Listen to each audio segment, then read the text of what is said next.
Glória a Deus. Pastor Nelson nos trazendo a ministração da palavra de Deus. Meus irmãos, a paz do Senhor. Nós estendemos também esta saudação a todos vocês que estão nos acompanhando pelo rádio e aquele que nos dá a alegria de sermos ouvidos também pela rede de computadores. Se você tem tempo, fique. Se não tem, sacrifique, fique também. Deus, por certo, tem vontade de falar comigo, mas também vontade de falar contigo. É possível que você não tenha esta experiência. Onde está Deus para falar comigo? Mas se você acreditar que nós estamos te comunicando uma verdade absoluta, não é condicional nem relativa. Deus fala, e os que estão aqui me ouvindo, amigo, nesta noite, você que está pelo rádio, pelo computador, muitos deles têm esta experiência de já ter ouvido a voz de Deus, muito embora somos mortais assim como você, e nos alegramos porque o nosso Deus fala conosco. Então nós vamos abrir a Bíblia Sagrada, e quando eu digo fala, não somente fala por sua palavra, mas ele fala também conosco de uma forma pessoal, audível, e ele fala diariamente. A Bíblia diz que fala a ele de muitas maneiras. Isso para conseguir, é Deus lutando para chegar ao alcance da minha condição de compreendê-lo falando comigo. Na primeira epístola que Paulo escreve aos Coríntios, no capítulo 1, eu convido os irmãos à leitura de 2 ou 3 versículos aqui no início deste capítulo, capítulo de número 1, onde está escrito: Paulo, chamado apóstolo de Jesus Cristo pela vontade de Deus, e o irmão Sóstenes, a igreja de Deus que está em Corinto, aos santificados em Cristo Jesus, chamados santos, com todos os que em todo lugar invocam o nome de nosso Senhor Jesus Cristo, Senhor deles e nosso. Graça e paz da parte de Deus, nosso Pai, e do Senhor Jesus Cristo. Amém. Que esta paz e que esta graça esteja entre nós. Os irmãos, tomem os seus assentos, por favor. Meus queridos, naturalmente a Bíblia não é um livro novo no mercado da literatura. O livro, a Bíblia Sagrada, também não traz uma mensagem misteriosa, não, senhores. A mensagem da Bíblia Sagrada é altamente compreensível e claramente racional. É lógica. Não é algo perdido no espaço que se junta a pedaços para tentar montar um quebra-cabeça. A Bíblia é a mensagem de Deus para o homem. E nenhum outro livro com respeito aos seus autores que humanamente nós, em nosso relacionamento, devemos e podemos tributar. Porém, com reservas, nenhum outro livro, por mais ilustre que sejam o seu autor ou autores, nenhuma outra literatura, por mais clássica e comprovada em suas razões em apresentar fatos, são tão autênticas e atuais, presente, como é a Bíblia Sagrada.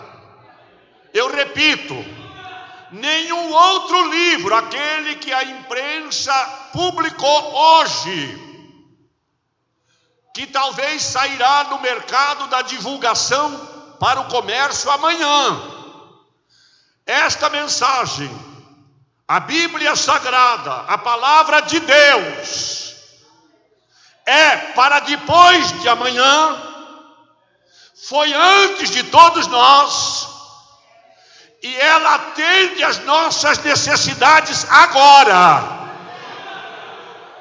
Ela supre a nossa ansiedade neste preciso momento, porque é a palavra,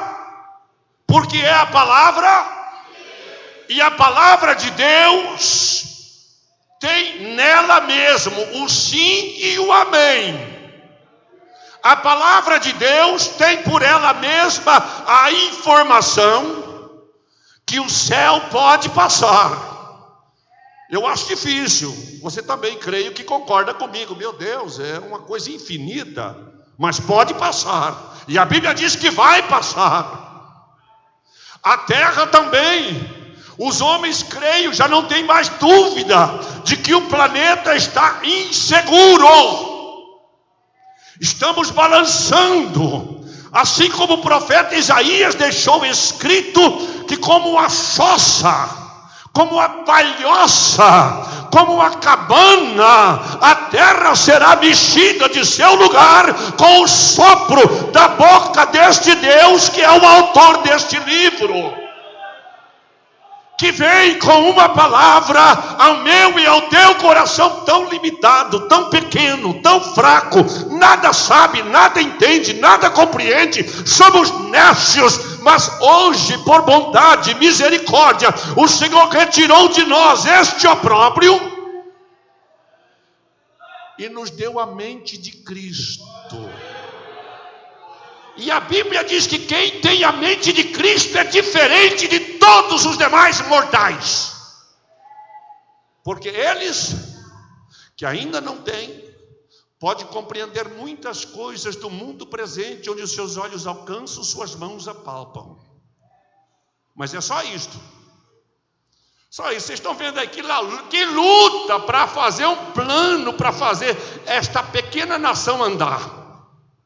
Mas o crente em Cristo Jesus, diz a Bíblia, e no livro que lemos está escrito, aquele que tem a mente de Cristo, ele conhece as coisas deste mundo, mas melhor ele conhece as coisas do mundo do além. E a Bíblia diz que o homem sem Cristo isto não pode conhecer, mas eu e você podemos conhecer, porque nós temos a mente de Cristo. Então, queridos, o que nesta noite a Bíblia Sagrada propõe, traz a nós, por este capítulo 1 da carta que Paulo escreve aos crentes que estão em Corinto. Me perdoe pelo que diz o texto, pelo que diz a Bíblia. Eu não devo perder tempo com quantos habitantes tinha em Corinto, qual era a sua função empresarial no contexto das nações, mas pelo menos eu devo trazer aos irmãos qual era o significado desta cidade no mundo espiritual. No mundo espiritual, Corinto se destacava entre as cidades por ser a cidade das prostitutas, do mundo da pornografia. Corinto se destacava por ter um templo erigido para a ministração de cultos a uma deusa, chamada deusa do amor. E as pessoas corriam para lá, porque naquela casa chamada de templo, era dado vazão às paixões da carne. E dentro desse contexto, Corinto começou a ficar famosa, não porque era boa de negócio, é porque era bom para a prostituição, é porque era bom para pecar, e a tendência carnal do homem sem Deus, onde ele puder cometer o pecado com a sua liberdade total, lá ele se coloca, sem se imaginar que o salário do pecado é a morte. Quando a morte chega, quando as dificuldades aparecem, põe a mão na cabeça, fica desesperado, porque é solução. Mas na hora de fazer o que não presta, não atende conselho. Paulo havia passado por esta cidade em algum tempo. Lá pregou o evangelho. lá pregou a mensagem que ele chama de a mensagem da cruz. Ele não chegou, ele se reporta neste capítulo, dividindo o capítulo em 3 porções. A primeira, dos versos 1 aos versos de número 9, ele faz uma saudação introdutória, valoriza a fé dos irmãos, enaltece a sua maneira de serem crentes, louva a Deus, porque eles tinham sido agraciados por Cristo Jesus, como nenhuma outra igreja, em desfrutar da riqueza dos dons espirituais. Isto é dizer, os crentes eram batizados com o Espírito Santo. Os crentes eram batizados com o Espírito Santo. Os crentes buscavam a Deus e as manifestações aconteciam. Havia revelações, havia discernimento, havia dom da palavra, dom de cura, dom da fé, havia dom de maravilhas. A igreja estava suprida da graça e da paz do Todo-Poderoso em Corinto. E foi com esta igreja, e nesta igreja, com este avantajado caminhar cristão, que as influências da cidade, que as influências da sociedade à sua volta,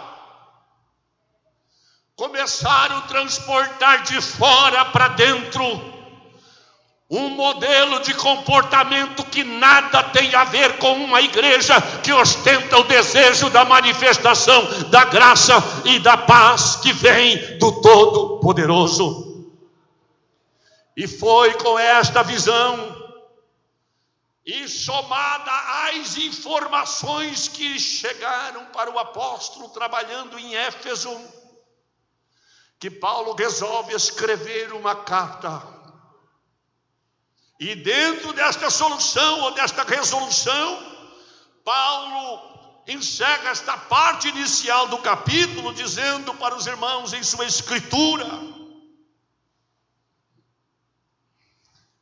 que ele estava desejoso que esta graça, que estes privilégios dados a eles como igreja, não fossem desperdiçados, não fossem mal usados, não desprezasse as suas virtudes e os seus valores, mas que eles fossem fiel, porque Deus é fiel. E nós nos alegramos quando a gente se pronuncia e quando escuta a declaração que Deus é fiel. E nós não temos como fugir desta colocação, Ele é fiel. A Bíblia diz, ainda que o homem seja mentiroso. E hoje nós estamos vendo mentiroso, irmão, na frente da câmera, sustentando uma verdade. Não é verdade, não é mentira, não é mentira, é verdade. Eu não tenho nada a ver com isso, daqui a pouco está lá, preso na cadeia. A Bíblia diz, ainda que seja um homem mentiroso, não necessariamente ele tem que ser. Deus é fiel. Deus é verdadeiro. E porque Deus é verdadeiro, irmão, escute-me por favor. Ele é verdadeiro em seus juízos. E aí eu preciso me cuidar. Mas Ele também é verdadeiro em sua justiça. Ele é verdadeiro em seus juízos, mas Ele também é verdadeiro em sua justiça. Uma coisa não é a outra, tá, queridos? Uma coisa não é a outra. Não é o nosso assunto, sei lá para Gálatas.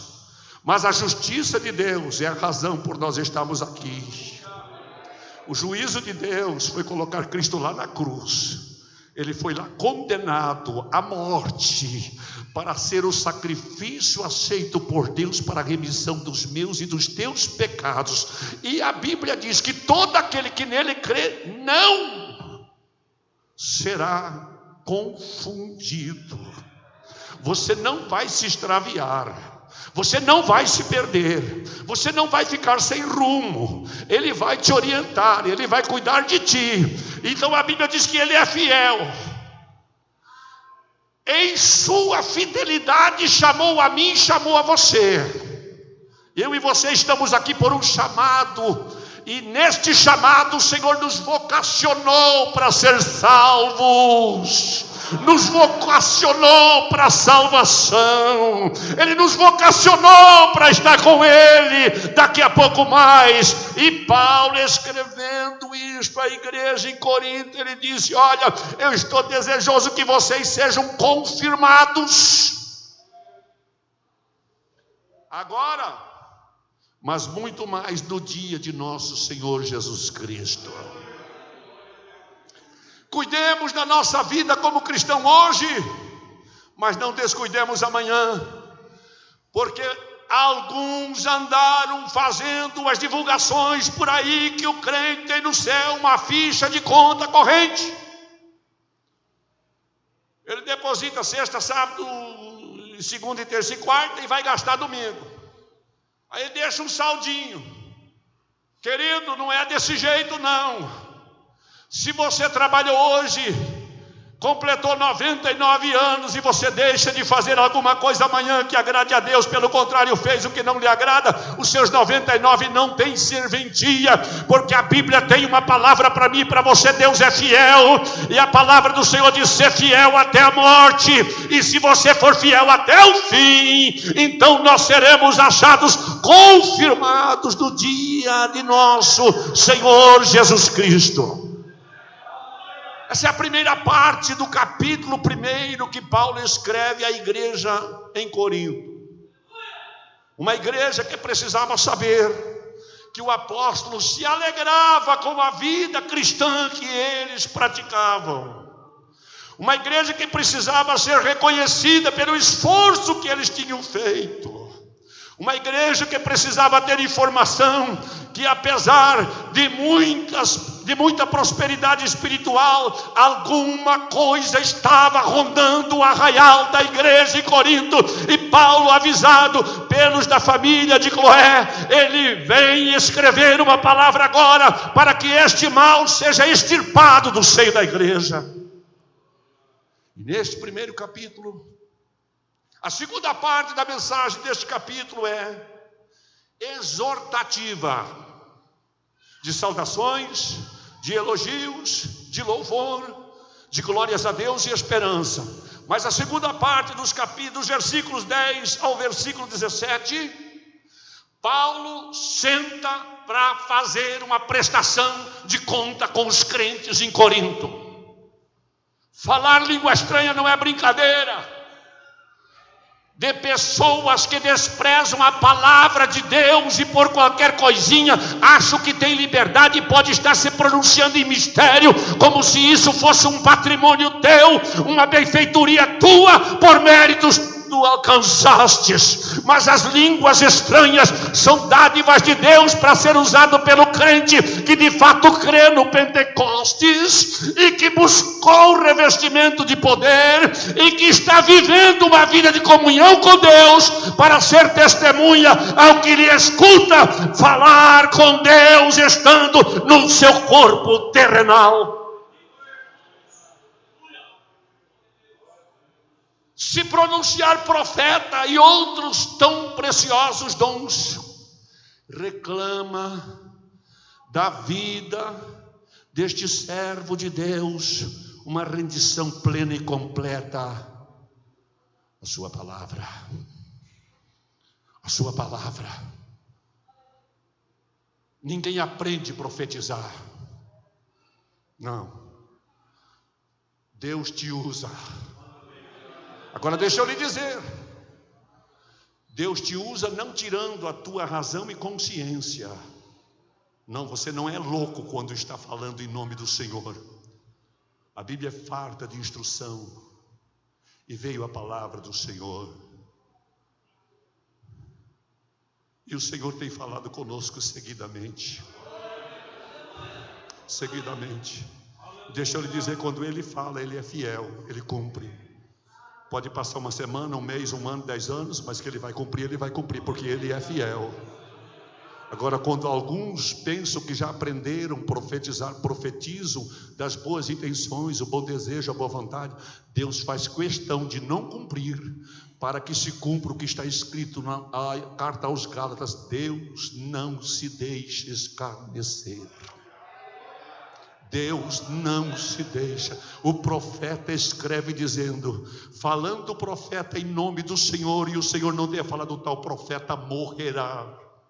Porque a igreja que quer exercer os dons espirituais tem um compromisso de viver no altar de Deus e deixar de estar olhando para as ofertas que o mundo faz.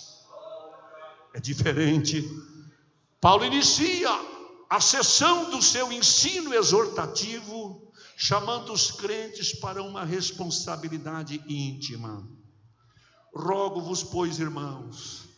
Paulo está fazendo uma manifestação de profundo sentimento de pesar pelas atitudes que estão praticando, visto tão grandes bênçãos terem sido alcançadas por eles.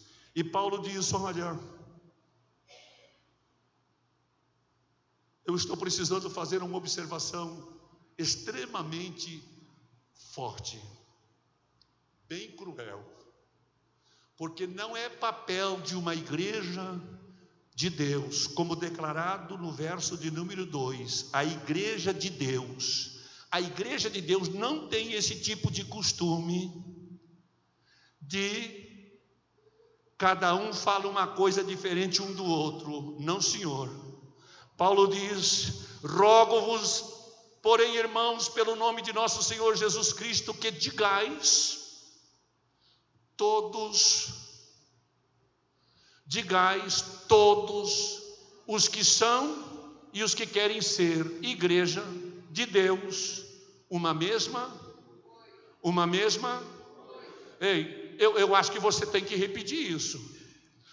Paulo está dizendo: irmãos, pelo amor de Jesus Cristo, pela compaixão do Calvário, eu rogo a vocês que parem de andar cada um dizendo uma coisa. Eu acho assim, eu acho assado, eu penso desta forma, eu deste jeito não concordo, assim acho que não está correto, daquela forma penso que não é o melhor, e cada um está dizendo uma coisa, um diferente do outro. Pode dizer: ei, espera aí, a igreja de Deus não tem tal costume. Se meu irmão está me ouvindo aqui, ou se você está me ouvindo à distância, é para mim e para você, querido. Não tem reserva para este ou para aquele, não, é para nós mesmos.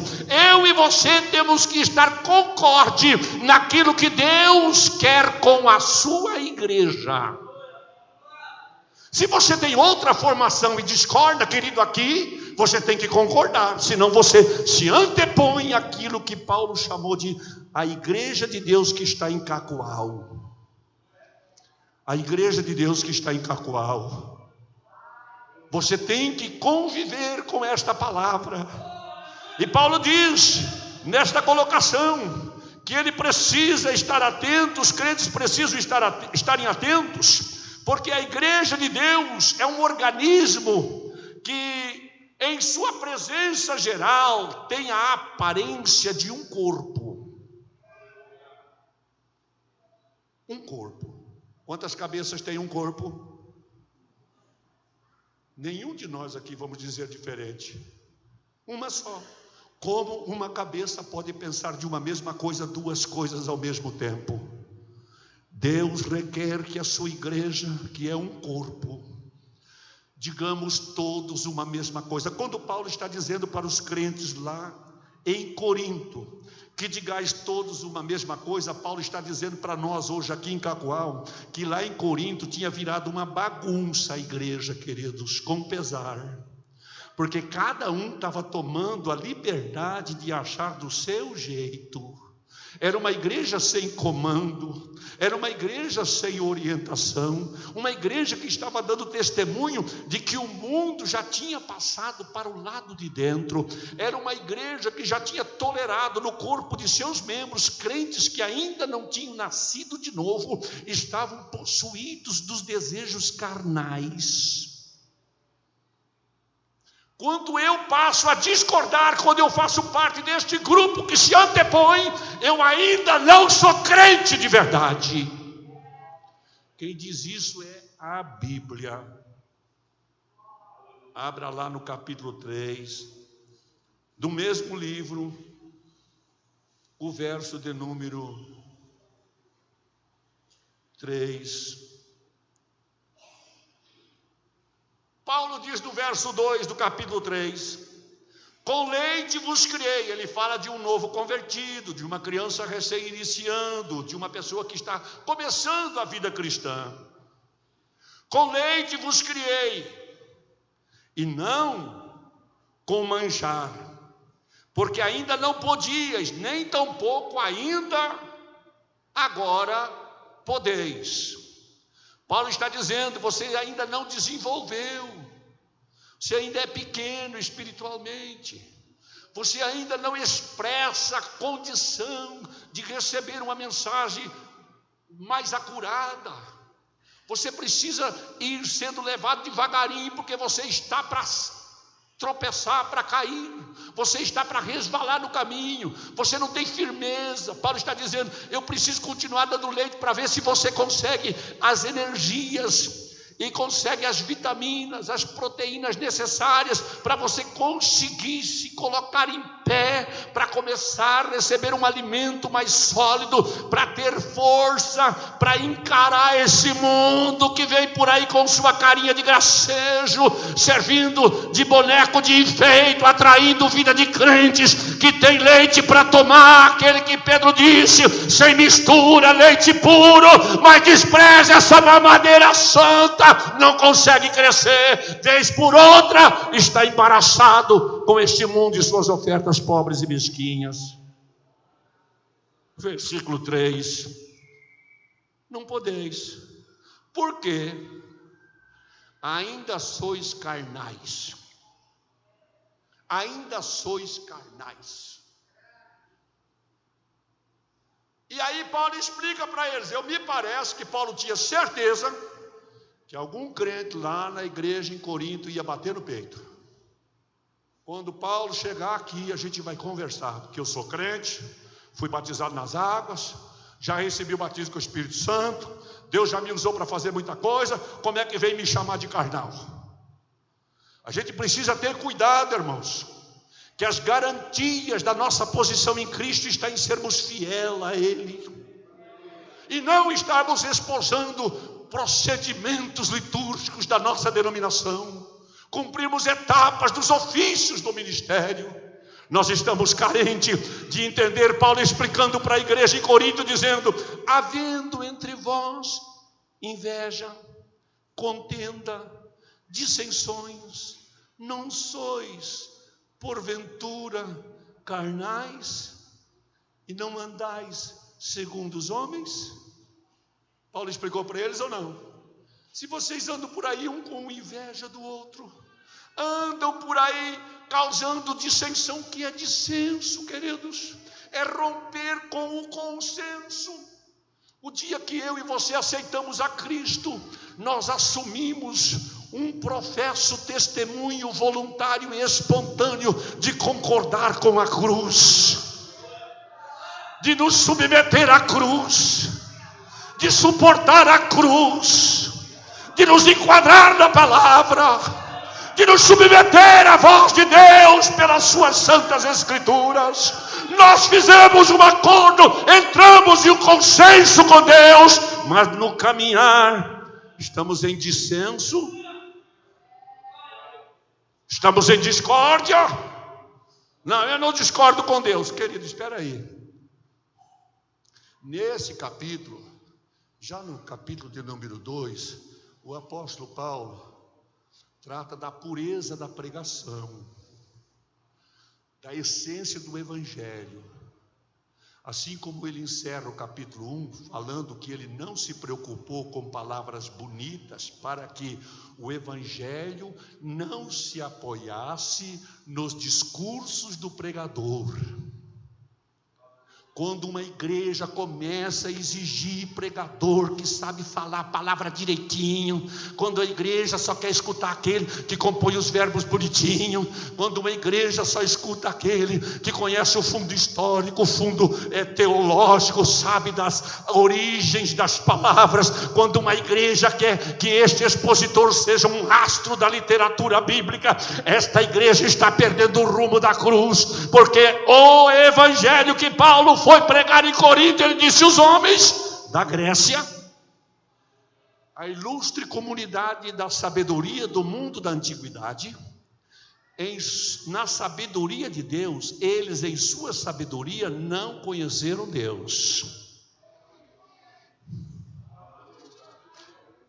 Deus em sua sabedoria, os homens pela sabedoria, pela sua ciência, não conseguiram conhecer a sabedoria de Deus. Aqui tem muita gente que pouco frequentou a escola. Hoje não é tão comum isso, mas de repente tem irmãozinhos aqui nossos aí que estão me ouvindo pelo rádio, que frequentaram muito pouco a escola, mas conhecem a ciência de Deus. Mas os corintianos, eles, forçados pela sua ciência, pelo conhecimento, pela intelectualidade, não conseguiram discernir a ciência de Deus. Mas sabe o que Paulo diz? Eu não fui com sublimidade de palavras filosóficas para mostrar para vocês que eu tenho conteúdo. Não. Paulo desprezou as filosofias. Paulo usou a simplicidade do evangelho. Paulo chegou esclarecendo: a mensagem da cruz é loucura para os que se perdem, mas para nós que somos salvos, é poder de Deus e sabedoria de Deus. Deixa eu lhe dizer, querido amigo, você que está me ouvindo pelo rádio, há muitas pessoas que não aceitam a Cristo Jesus porque não conseguem materializar o mistério da cruz. Deixa eu lhe dizer, você está perdendo uma grande oportunidade de crer, porque você nunca vai materializar o mistério da cruz.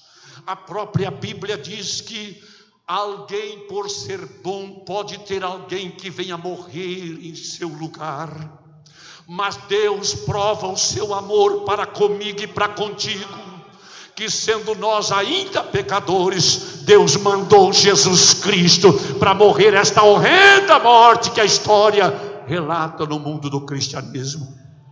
Paulo, no finalizar desta mensagem da segunda parte, ele traz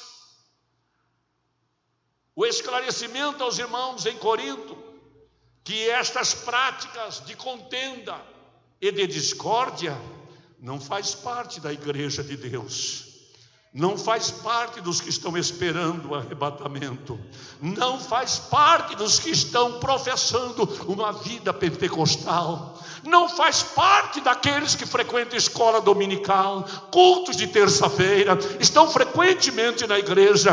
Esses que aqui estão são aqueles que estão fazendo parte do consenso.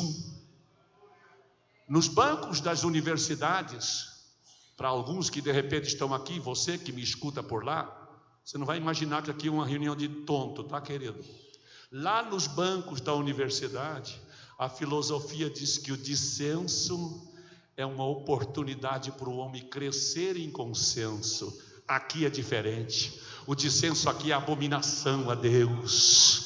O dissenso aqui não promove a vida de ninguém. O dissenso aqui é desprezado. Aqui Deus nos chama para juntos professarmos por fé a sua palavra a nós anunciada, porque é o Espírito dele que tem para nós com facilidade dar-nos esclarecimento. Paulo também, nesta chamada de atenção, ele reclama estas atividades dos irmãos.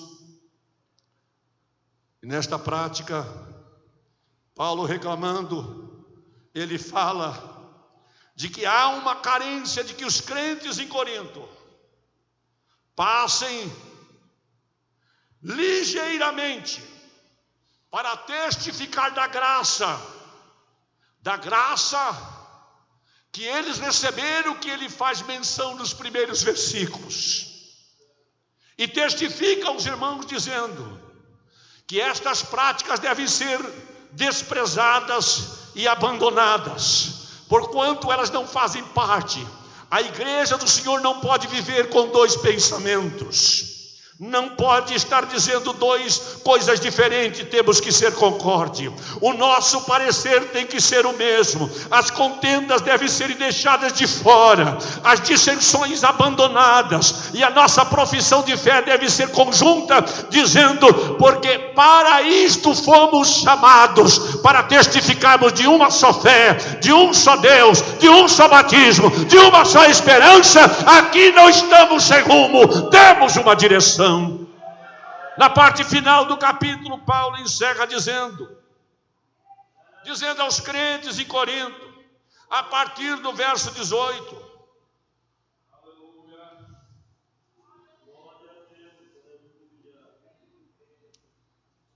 sobre as virtudes, sobre as qualidades, sobre a natureza da mensagem que Paulo apresentou. E que mensagem foi esta? Olha o que diz o verso 18: porque a palavra da cruz. Queridos, no mundo cristão, eu preciso compreender um pouco melhor o que é cruz. Cruz é o que expressa a origem do que nós conhecemos agora por cristianismo. Começa na cruz. O cristianismo sem cruz não é o cristianismo que Paulo propagou, que Jesus Cristo veio anunciar. O cristianismo sem cruz é um cristianismo filosófico, está procurando descobrir como foi o percurso do ministério, o projeto profético da antiga aliança, para o nascimento do menino Deus, ao enaltecer o Natal e todo o seu percurso, realizando milagres na terra, por fim, violentamente preso, escarnecido, açoitado, por fim crucificado, subiu à cruz legitimamente, conscientemente vivo, judiado, mas tendo a consciência da minha necessidade de que o seu sacrifício teria que ser perfeito e completo. Assim, Jesus, depois de 6 horas de crucificado, é tirado legitimamente morto. Porém, entre a morte ou entre o resto de vida e a morte, ele realizou um atestado absoluto do seu ministério. Primeiro, dando a um homem desesperado a esperança, dando a um perdido a oportunidade de se achar, dando a um pecador o perdão, dando a uma pessoa que ia morrer a esperança de vida. E disse àquele ladrão: hoje estarás comigo no paraíso. Mas não foi só isto. Antes de render o seu espírito a Deus, ele diz: Pai, chegou a hora e eu vou partir. Quero selar o ministério que vim realizar na terra. Quero dar o selo da absoluta certeza áurea do sacrifício oferecido. Perdoa eles, assim como eu orei lá em João 17. Perdoa eles agora. E não só perdoa. Lá em João 17 ele disse: olha, eu não só pedi para perdoar, mas eu mesmo dividi a glória que tu me destes a vir propagar aqui. Eu dividi com eles esta glória. Eu dividi com eles. O crente precisa sentir isso, querido. O cristão de verdade precisa sentir que você não vive aqui um bagaço, um trapo pisado pelos outros, não, muitas vezes incompreendido e mal visto, e caluniado e indesejado, coisas assim. Não, você não pode se sentir assim. Que as pessoas, infelizmente alguns te tenham por ser assim, mas você diz: não, as aflições do tempo presente não são para comparar com a glória que está por ser revelada. Eu estou esperando coisa definitiva e coisa definida. Eu não estou incerto, eu estou seguro. E Paulo está escrevendo para esses crentes em Roma que a cruz que vocês conhecem aí na Grécia é diferente da mensagem que eu prego, que eu apresento. As religiões dos dias de Paulo, dos dias do cristianismo, já tinham cruz em seu histórico. Roma, o governo romano, ele conhecia muito bem esse negócio de cruz. Só que a cruz deles era diferente desta que Jesus tomou. Aleluia.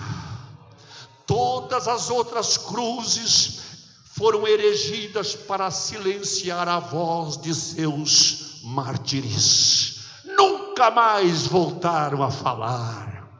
Os potentosos da terra, os governos despóticos, colocavam numa cruz os seus adversários e inimigos para eliminá-los e silenciá-los de uma vez por toda, para não ouvi-los mais em seus discursos. Mas com Jesus foi diferente.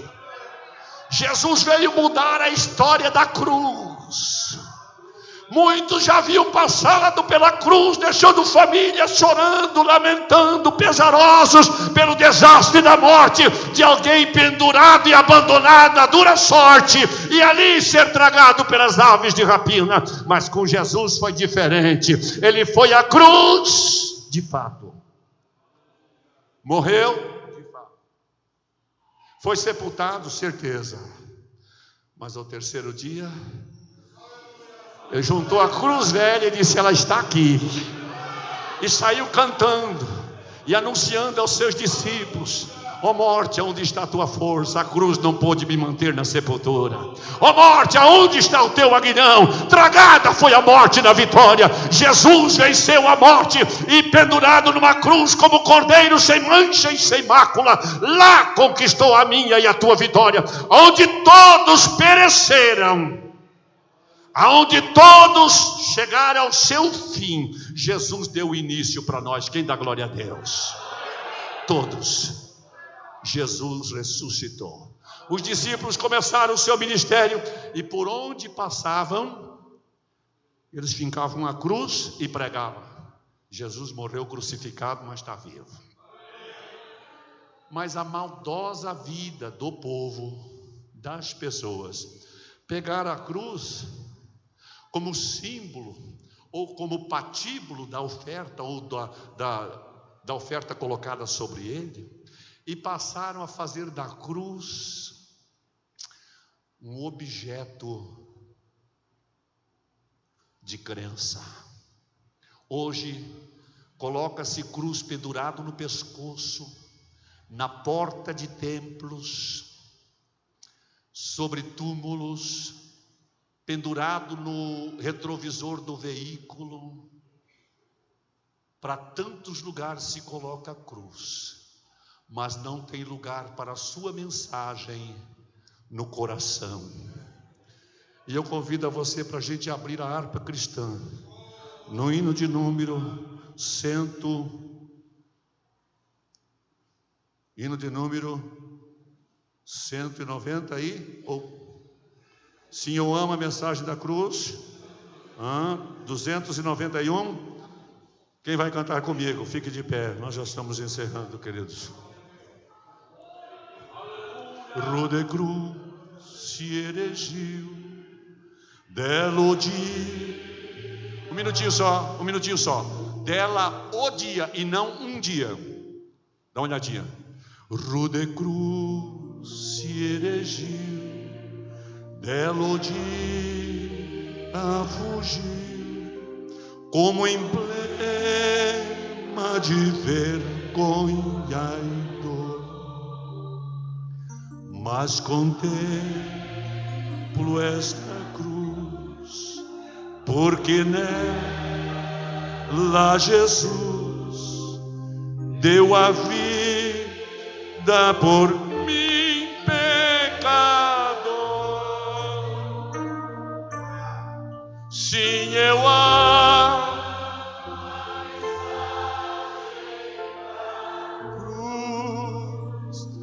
até morrer, eu a vou proclamar.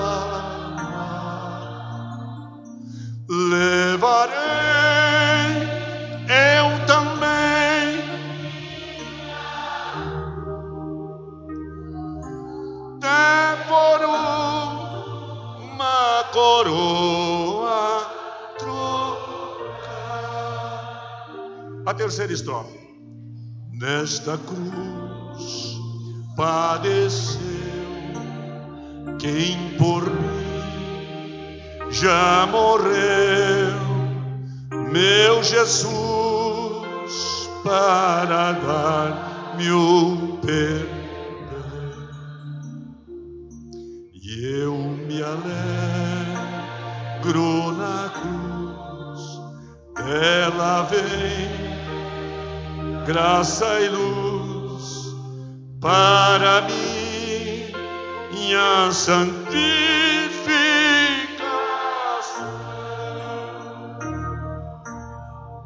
Sim, eu amo. Descubra este amor na cruz, queridos. Sinta este amor que emana do Calvário. Sim, cante com coragem. Sim, desafie as tuas próprias fraquezas, desafiemos as nossas lutas e crises e tomemos uma decisão definitiva.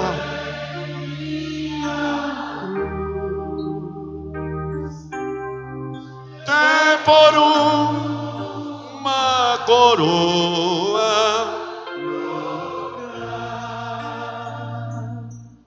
disposição.